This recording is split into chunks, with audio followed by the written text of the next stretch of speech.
Upgrades.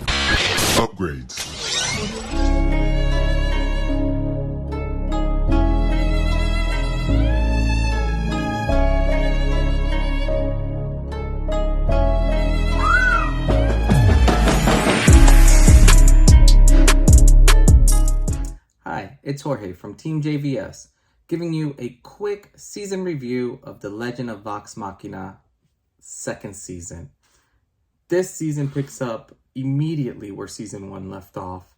I will say, obviously this is going to be a non-spoiler review, but if you enjoyed season 1 of Vox Machina, this is like season 1 on steroids.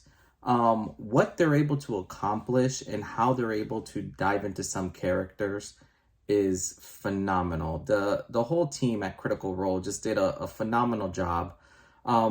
This whole season, you get to truly see a lot of this team, and you get to truly understand each character and how they're going to defeat some of their own demons and how they got to where they got. One thing that I really loved about this season was how each character kind of got their, I don't want to say their own episode, but they had their moments where you truly understood them.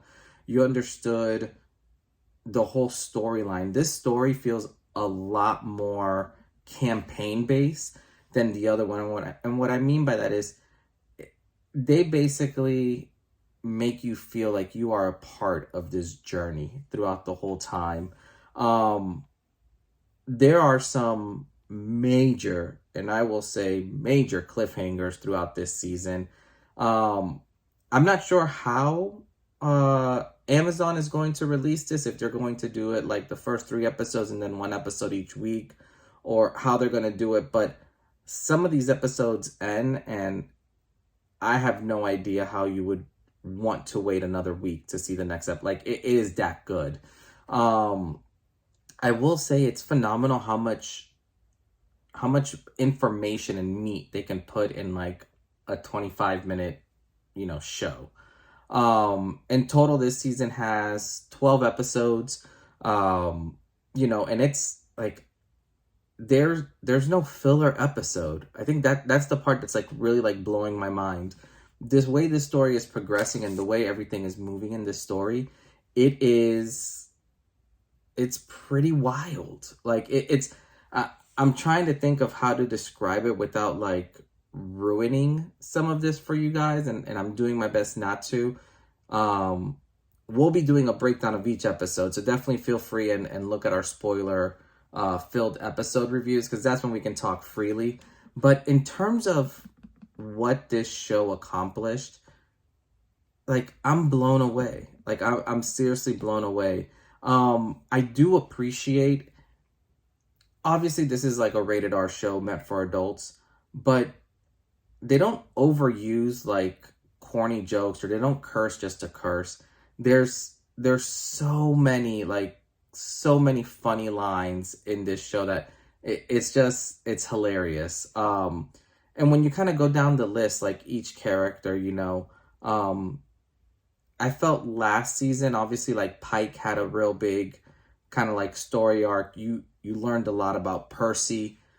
I think the cool thing is this season you kind of learn a ton more about everybody else.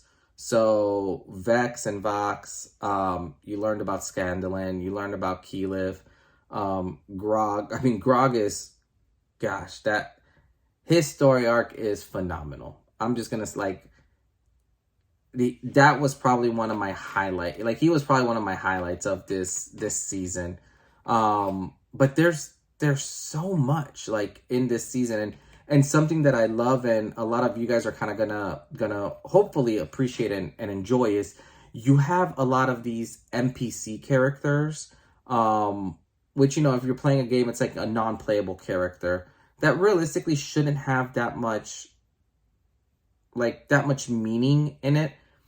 But there's so many of them in this show that bring you back and to like season stuff that happened in season 1, and there's new characters that are added that like you just want to know more of. Like there's one character in specific, and I'm not gonna like talk about him or anything. But he basically challenges one of the Vox Machina characters, and he's only on the screen, I would say, this entire season, maybe for like 3 minutes. And he is just such a fascinating character that you want to know more. You want to see more of him. So it'll be neat to see, what different characters, like what people think about them, and how or which characters are your favorites that, that they bring into this. Overall, though, I will say this is definitely a lot more, what's the right, like, I don't want to say period correct, because that's not it.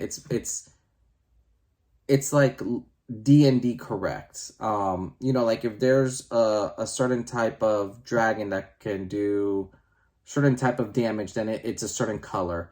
If there's someone that has like legendary stats, then it's gonna act that way.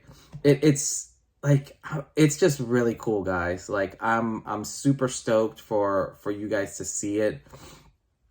Overall, I mean this is a solid 10 out of 10 for me.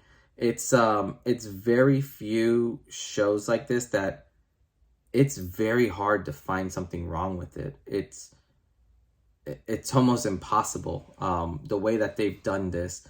And obviously, this goes from like an actual campaign that happened, a D&D campaign that they ended up putting on YouTube, through the Critical Role channel.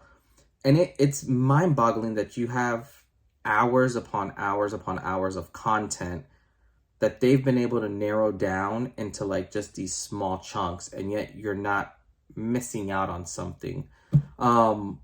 Overall, though, I mean, the animation is awesome on this. Some of the fight scenes are brutal, like just seriously brutal. But overall, this is an awesome show. I can't highly recommend it enough. Like this is, solid 10 out of 10. You cannot go wrong with this. But, let me know what you guys think when this drops. Let me make sure to follow when we do our episode by episode review. We'll be having a special guest come in who's kind of, I guess the best way I put it, he's like my D&D like subject matter expert. Like he will know a lot of the questions that I have, and he'll be able to answer a lot of my questions, which is really neat and really cool. And he's seen all of the Critical Role campaign, so he really knows this inside and out, which is awesome. But overall, don't forget to like this, drop down a comment, hit that subscribe button if you haven't already.